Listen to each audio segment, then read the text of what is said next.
It is June 6, 2025. I am at the square of Fayetteville, Tennessee, and I am outside Bogart's, our local brick and mortar pipe and cigar shop. And in honor of all of those who stormed the beaches of Normandy on June 6, 1944, I'm going to be doing a reading from my wife's grandfather, the man we call Papa, from his book, Every Man a Hero. I've talked about that in a previous episode of my channel, so check that out if you get a chance. An amazing event, and I'm going to be talking about an amazing pipe and the story of that pipe. So hope you enjoy tonight's reading and think about all of those brave men and all the people that supported them, men and women, who basically saved the world. I want to thank everybody for coming tonight.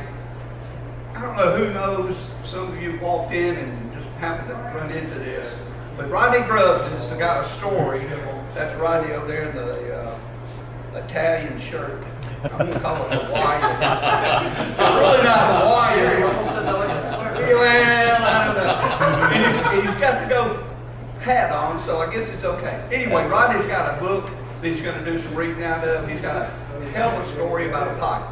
The only thing that I ask you, if he's gracious enough to let you look at it or pass it around, that you handle it carefully. It's a World War II pipe. So it's an old pipe. If you get it in your hands, hold on to it. But it's amazing. But he's going to tell you the story. We'll talk about it a little bit. He'll open it up to questions. And if you got a pipe, pull it out and smoke it. You can't smoke that one. No. It's all yours, Rodney. Alrighty. So the reason that I became a pipe smoker is this pipe, okay? And I'm going to read you the story of this pipe and the origin of this pipe. It's a meerschaum pipe. If you're not familiar with meerschaum, it's a substance that comes out of the ground, and it makes an excellent source for holding the heat of a pipe. And over time, it gets this patina. It starts off ivory white, and over time, as you smoke it, it gets this kind of patina. And this is why I became a pipe smoker, is because I wanted to commune at some point with the men. Over the last 150 years, this pipe was made in 1876. I wanted to commune with the men who smoked this pipe. And we're doing this today because this pipe has a story that I'm about to read to you, part of, that dates to Omaha Beach, Normandy, June 6, 1944.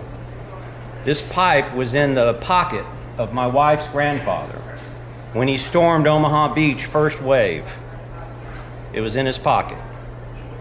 So, I'm going to hand this around and let you admire it for what it is and the object that it is and the story that I'm about to tell you about. Handle it with care, please. And I'm going to read from my wife's grandfather's book, and it's called Every Man a Hero. You can buy it on Amazon. Recipient of the Silver Star, Ray Lambert. And it was ghostwritten by Jim DeFelice. Jim DeFelice wrote a book that became a movie you've probably seen called American Sniper. And I have a picture that I didn't know who Jim was. We were at Normandy Beach, and I'll tell you that story later, but we were at Omaha Beach, I should say, and we were honoring Papa, that's what we called Ray, and we were honoring him there because they were dedicating a memorial to the medics. He was a medic. And I handed my Nikon to a guy who was standing in the crowd and said, "Do you know how to use one of these?" And he said, "Yes." And he took the picture, and it's still on my refrigerator, of Papa and all the family. And it was Jim DeFelice I handed my Nikon to. He was there doing research and everything. And the reason this story is in the book is because Jim DeFelice, after he wrote the first draft, he emailed me and he said, "I understand you have a lot of recordings with Ray of him telling stories, and is any stories that you think might be interesting? And I said, did he tell you about the pipe?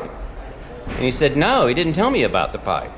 So I sent him the recording, and now I'm going to read to you a couple of pages, if you'll indulge me, about that pipe. I don't know where it already went, but so this is a couple of pages. Hope you enjoy this. It's very special to me, as you can imagine. We were slowly getting control of the skies. Now, he's in Africa at this point. He was in the Big Red One.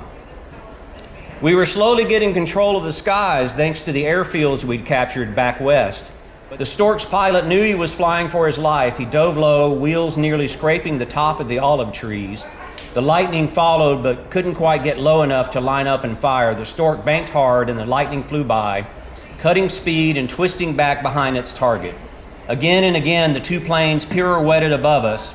For quite a while, the German managed to turn or dive or jerk upward a split second before the P-38 pilot could fire. Then his luck or skill ran short. A quick burst hit the German, and the Stork crashed 100 yards away, maybe closer. The lightning roared off, and the air was suddenly quiet again. I ran for the plane. Now that it was down, the pilot was no longer an enemy. He was just a man who needed help. Though shot down and mangled in the landing, the plane was intact enough that I could get to the door at the side and pull it open. Blood was everywhere. The pilot had been hit by the lightning's bullets or some shrapnel and probably broke some bones in the landing, but he was still alive. He looked at me, dazed but awake. Worried that the plane would explode any second, I reached in to grab him and hauled him out. He started talking, extending his hand toward me. There was something in his hand. I jerked back, then realized it was too small for a gun. It was a small tobacco pipe.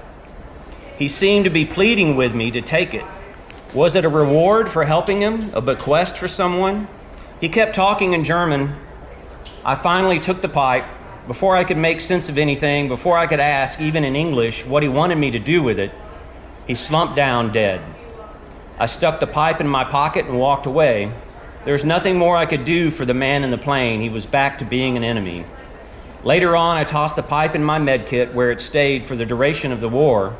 I guess you'd call it a memento now. It's one of the very few I have from the war. A few years after the war, I briefly took up pipe smoking.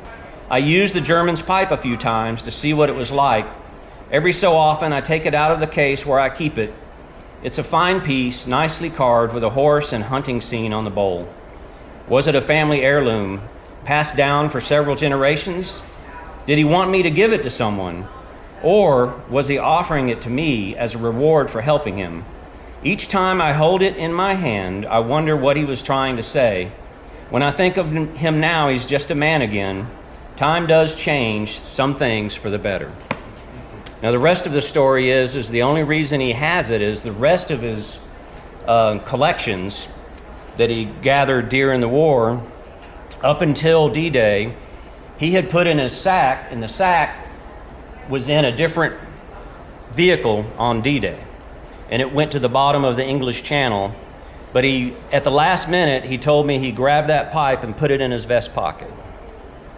And that's why it's here today. And when he passed away, he gave it to me. And I share that story with all of you.